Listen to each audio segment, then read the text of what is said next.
Good morning, everyone. We are running a few minutes late already, and I want to try and avoid the traffic jam later with the agenda. So I think let's make a start. It's really my honor and privilege to be able to welcome you all here today to our 15th annual Adams and Adams Crammer. And for those who are return attendees, you know very well, this is our annual event where we have a jam-packed agenda. We have bite-sized, interesting, engaging discussions on legal developments that took place throughout the year. And we literally cram a year's worth of those developments into this morning. And we do this for our clients, for friends of the firm, for ourselves, actually, to a large degree. Many of our associates, for example, are online listening in to this morning's discussions, and hopefully they'll get a lot out of it too. So really we aim to identify and distill key learnings that you can take away and implement and use in your businesses into 2024. Over the years, we've changed the format of this event somewhat.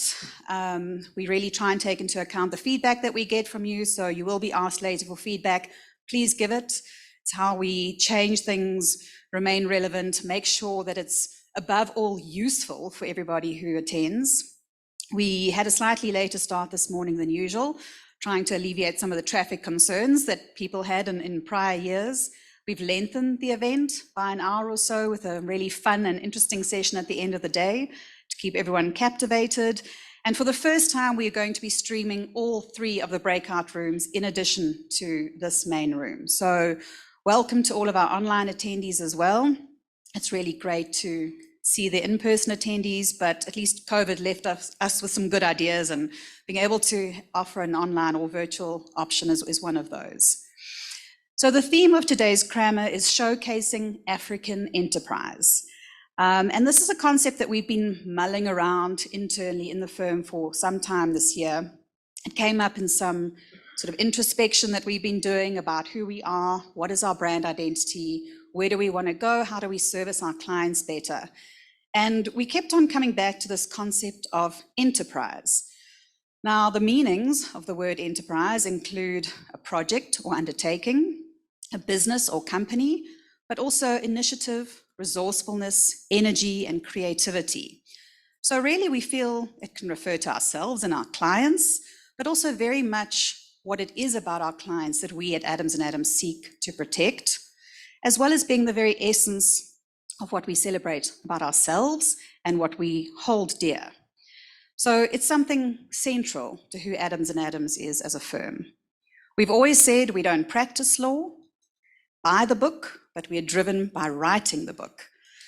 We market leaders in our field, and we work to maintain that position through service excellence, innovation, and a competitive spirit that drives favorable outcomes for our clients. We're 115 years old this year. So the Crammer's 15 years, we're 115 years old. But we very much look forward to the future. We're doing groundbreaking work, and we believe we do it exceptionally well. And hopefully our clients believe the same thing. But we're also continuously seeking to improve what we do and how we do it, and our offering for our clients. And really it's this shared spirit of enterprise, of African enterprise, that brings us closer to our clients, with whom we share a deep personal and professional bond. We were very proud to win the coveted MIP African IP Firm of the Year award this year, but we're equally proud of our commercial property and dispute resolution department, whose expertise and reputation have grown in leaps and bounds, securing their position as one of the top teams in the country, and whose advice and counsel are highly sought after. We've got many stories to tell of how this spirit of African enterprise plays out in Adams and Adams. We've played integral roles in drafting and getting legislation through the books in many African countries. We've also played a role in preventing bad law from being made in certain countries. And later today, we'll hear about the Copyright Amendment Bill. We've got offices across the African continent. Our partners are regularly traveling to them, visiting the registries, helping with training, helping with infrastructure. And we're involved in very high-profile cases that shape the law, and you'll hear about some of those this morning too. But one story I think is particularly relevant because it's not only the Qamata turning 15 this year, but our Mozambique office also turned 15 this year. And our Mozambique office was our very first franchise office in Africa, and really the first foray, as it were, of the Adams & Adams brand out into Africa. We'd done work in Africa for many years, but this was the first time that we'd actually had a franchised office and put our brand into a country outside of South Africa.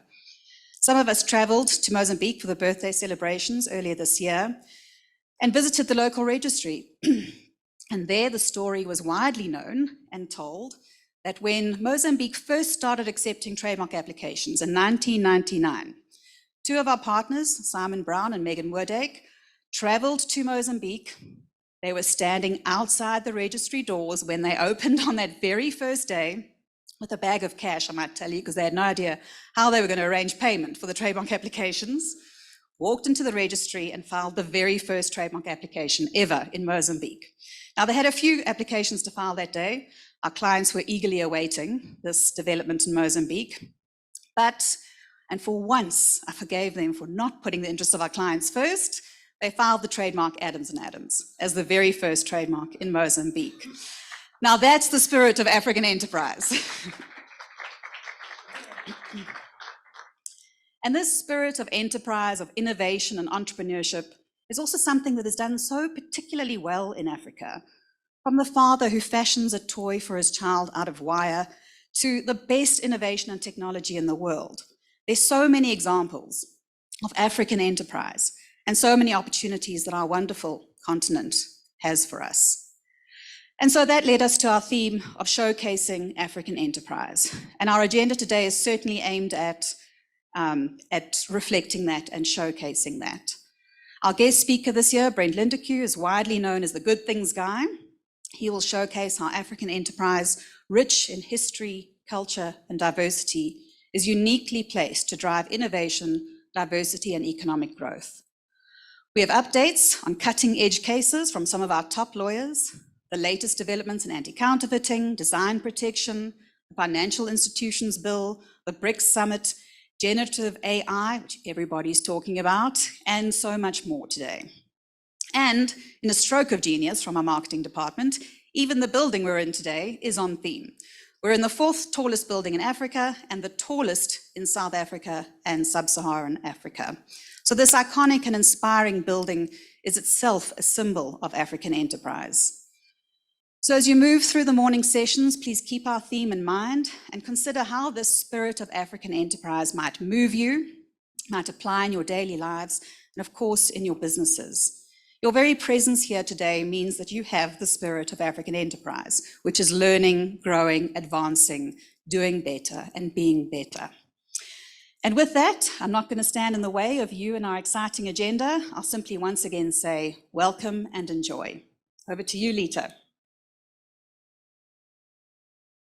Good morning, everyone. Thanks so much, Kelly. My name is Lita Miti Qamata. I am a partner at Adams & Adams. It is my great pleasure to be your MC today. Kelly has obviously spoken about our African enterprise theme as well as what you can expect to get from our program today. So I'm here to just touch on the house rules and then we kick off. Is that okay? Even if it wasn't, I would just go ahead. Okay, so what Kelly hasn't mentioned is that we will have a Q&A session after each talk. So for our virtual audience, if you can use the chat function to drop your thoughts, comments, questions, and we will deal with them as we go. For those in the room, there will be a roving mic. So you just lift up your hand at the end of each session and the mic will get to you. Okay. I think you've got a parking ticket when you came in. Please hold on to it. You will verify it at the end so that you're able to exit the building. There was catering out there. I hope you got something to eat before you stepped in. For those who didn't notice, we had halal, vegetarian, and vegan options available. Okay, so Kelly has messaged a survey. Your feedback is important to us. So please complete the survey as you go. But please don't start now, okay, because that won't be a true reflection. So after each talk, please say what worked, what didn't, what would you like to see next time. Our aim is to make these better for you. The restrooms you would have noticed for those in the rooms, they are straight ahead as you exit this main room. We will have breakout sessions after the panel discussion. The breakout sessions are all along here. So this is room 1 where we're in, room 2 is next door, and room 3 is just right around the corner. Okay. For those who are smokers, there is a smoking area, and it can be found through the doors on my left. Once you're out in the plenary room, turn right and walk towards the end of the corridor. You will find a smoking area on the balcony. We also have Wi-Fi available. I think it's on the boulders in the room. It was also outside on the screens. Can we have it displayed here for those who... Okay. Well, they're trying to find it, but it's just on the boulders. For those of us joining virtually, sorry, no Wi-Fi. But please stay on. We need you, we need you, we need you. Okay, so we have social media handle for today, #Qamata2023. Please tweet, please post on LinkedIn. Let's make it trend. Okay. Okay? Good, #Qamata2023.